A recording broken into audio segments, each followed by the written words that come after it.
Last night, I found lipstick smeared on my girlfriend's collar, a color so familiar it made my stomach drop. We were in the middle of one of our classic late-night arguments, voices sharp and low so the neighbors wouldn't hear, when I noticed the stain, a perfect match to the shade I wore just hours before, during a secret meetup with someone she could never, ever know about. My heart started sprinting, pounding out a rhythm of panic and guilt, because the truth was, I'd been sneaking around too. Every time I slipped out, blaming work, I was running into the arms of a fantasy life, a version of myself that felt almost as real as the one she held on to. I stared at her collar, at the edge of her jaw, at her lips, trying to piece together if she knew, or if this was just collateral damage from the double life I'd been living. She noticed my stare, touched her neck, and smirked like she knew every secret I'd ever tried to bury.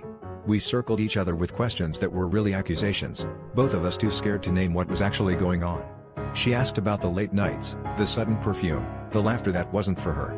I asked about the new friends, the missed calls, the way she'd started locking the bathroom door.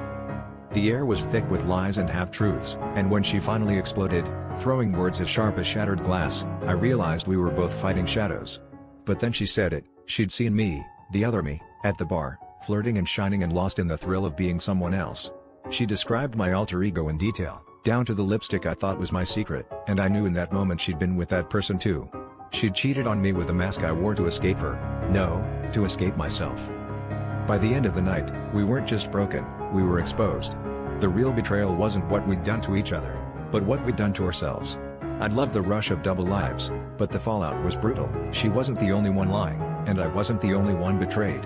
Our relationship didn't end in a fight or a scream, but in a stunned silence as we realized we'd both fallen for the same illusion, me.